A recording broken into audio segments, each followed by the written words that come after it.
Welcome to Football Home. We are back again with this fantasy night analysis. At the end of our fantasy round 2, we have found a winner.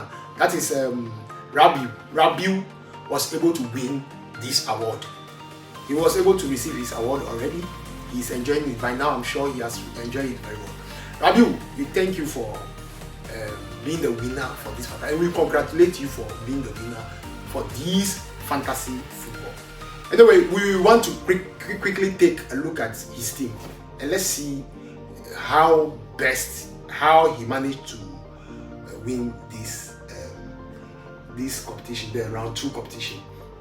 Rabiu was able to select a solid team, but I just wonder how he managed to win the game, because when you take critical look at Rabiu FC, look at the defense. He has Dunk over there, he has Dalot, he has Pedro Porro, then there's Saka at the midfield who gave him 6 points. Saka gave him 6 points. Can you see it? Yes. Can you see it? Yes. Saka gave him 6 points, and then Gordon gave him 10 over here as well. Then he was able to manage 12 from Kevin De Bruyne and another 2 from Longstaff. Longstaff failed him totally, but Haaland gave him 51 solid points. He played triple captain.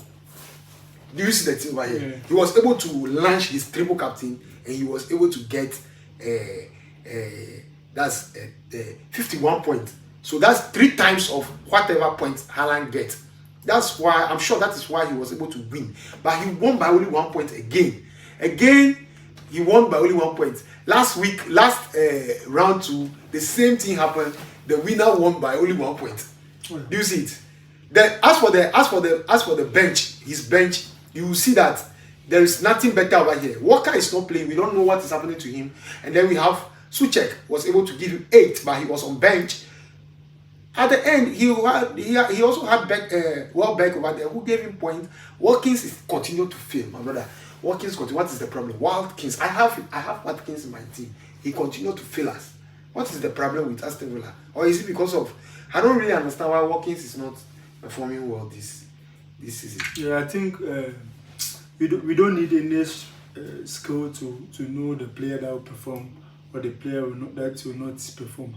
But some of the players, they have shown their consistency. And like Haaland, you should know that at least a week he will give you 20 because of the performance. He's a goal scorer and it increases the point. So this one, it could be that someone has picked a team, a different team entirely, and the only missing piece here is Haaland. So I think it's not about any strategy, it's the point. Maybe next time you can maintain the same players and you get a huge point. Yes. Just like the way nobody expects Madrid to score hat-trick. Yes, and he scored a lot of hat-trick. And Palmer to assist a lot. Yeah, you feel me when I checked, Palmer had 34. Oh, okay. I didn't do him the triple captain or triple captain, but he had 34. So it's not about imagine that you give him triple captain. Yeah, that would be serious point. It's not about you seeing that Rabi has won, so you are going to take the same players. Next season maybe you go to. No, but when we take critical look at Rabi team, there is one player here who always perform. Last round, the first round too, that player was able to perform. Pedro Porro. Yeah. Pedro Porro is you remember that last round discussion you were saying that Pedro Porro is not that serious player, man.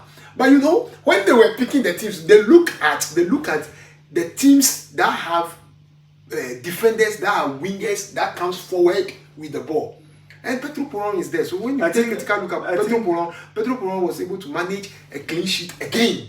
I think Martinez, his goalkeeper Martinez didn't give him any better points. Yeah, that is Aston Villa. Martinez is continuing to fail some of the people. So in a situation where I say Pedro Porro is not a serious player, you could attest to the fact that when he comes to the ball of play, it's not that you establish defender that you assume or you think that like you give you the numbers like Van Dijk, Vidal, then the rest you get. I get it. Yes. So if you say it's not that I've seen that fantasy league is not about the people that you deem to be the extraordinary in some ways. That will give you the numbers. It could like, but we have some the consistency like Kevin De Bruyne, like Kevin De Bruyne. We have points. That's why we have some players that are consistent. Yes, but we have some players like You know, I've removed my United defenders or player from my team because I have seen they are not giving me any better. The thing is that when the team is not keeping clean sheets and you have their defenders, it's dangerous because at the end of it, if the defender didn't score or assist, then you are getting 0 from that. So that's they are going to meet Liverpool also. Their next match. I'm coming to let's diverse. Okay. So sometimes this is the fixtures. The next fixtures is here.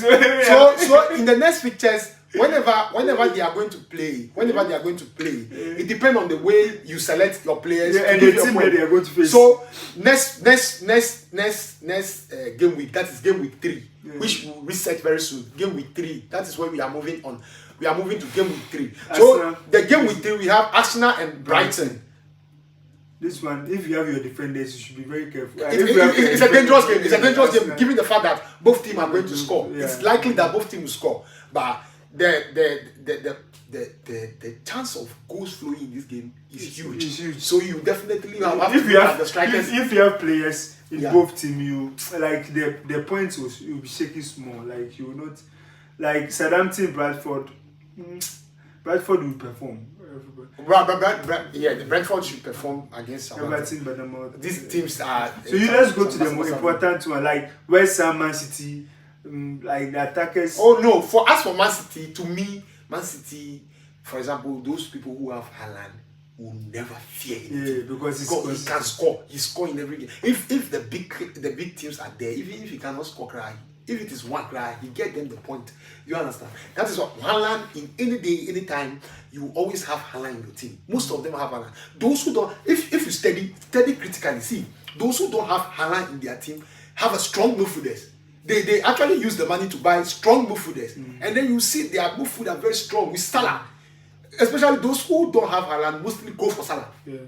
Do you understand? Because Salah gives goals at the same time. So that has been the case. And also those who don't have, some of the people too, they don't have typical midfielder. They use their midfield as wingers. Yes. So you see, sometimes the midfielders are goal scorers. Yes. So if you get those midfielders strategically, it's all about strategy. Yeah, it's all about. For example, I cannot go that I want a midfielder.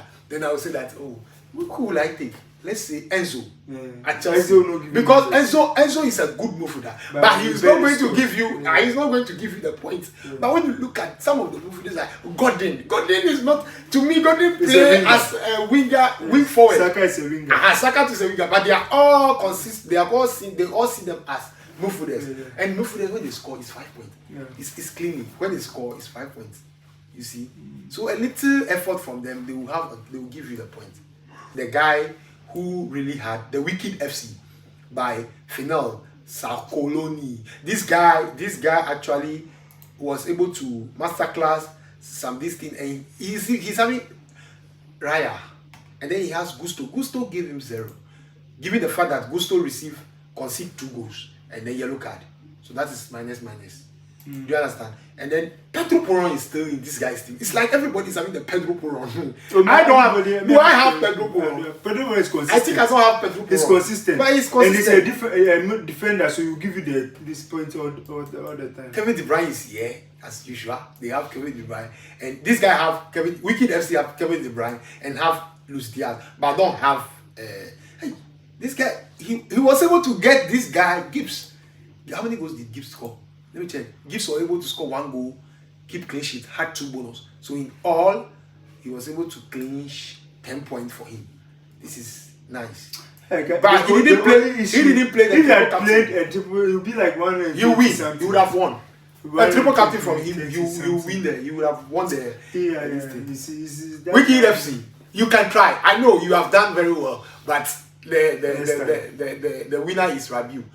If he I don't know why he didn't play the triple captain. Well, because those people who have the idea of playing triple captain, they really would. He had wood there by then too, but nothing happened. Okay, so I think that's all. Yeah. That's all for the evening. So the next fixture is also coming, so you prepare towards it. Join the Fantastic League. Yeah. And get your reward. Yeah, exactly. Join the Fantasy League. Subscribe to the channel. Be with Fantasy Football. Be with Football Home. Enjoy the game, and you get your award. Like our video, comment on our video, tell us what you have in your mind, and always stick to our video. Put the notification bell on, and then Football Home will give you the best star.